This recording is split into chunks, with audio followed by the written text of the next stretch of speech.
Residents have all been moved out of the hotel to keep the residents of the hotel safe. To keep them safe, what about keeping someone like Rhiannon safe? Did Rhiannon have the right to safety and security when she was walking home only to receive a screwdriver to the back from behind in her neck? Bleeding out for 3 days until she eventually died? Did she have a right to security? How dare you?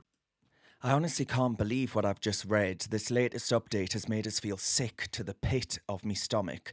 But the latest on Rhiannon, who was murdered, is this. And yesterday I updated you on the BBC articles, one that said that this man was of no fixed address, one that said the man was of a fixed address, all revealing what has now come to light.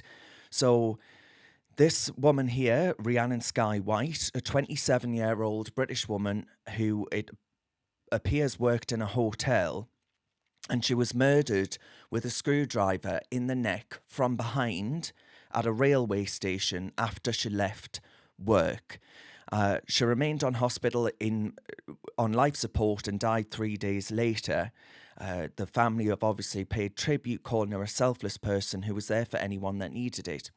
But the Sun, crucially, say that the 18-year-old suspect was arrested shortly after the attack on Rhiannon on Sunday night. It's understood by the Sun that a petty row over a packet of biscuits is said to have taken place at the hotel earlier. Now, the teenager arrived in the United Kingdom in July after crossing the Channel in a small boat. Guess what? He had no documents on him and applied for asylum, and he's still here, put up in one of those hotels, and look what's happened. He was housed at the Park Inn by Radisson Hotel, the one I told you about in my video yesterday on this channel, and close to Walsall FC Stadium, where Rhiannon actually worked. Now, residents have all been moved out of the hotel to keep the residents of the hotel safe. To keep them safe, what about keeping someone like Rhiannon safe? Did Rhiannon have the right to safety and security when she was walking home only to receive a screwdriver to the back from behind in her neck? Bleeding out for 3 days until she eventually died? Did she have a right to security? How dare you? Hotels housing asylum seekers were at the focal point for attacks of riots in the summer, they say. No chances are taken. Residents have been moved out from the hotel where Rhiannon lived. I tell you what, folks, the things I could say.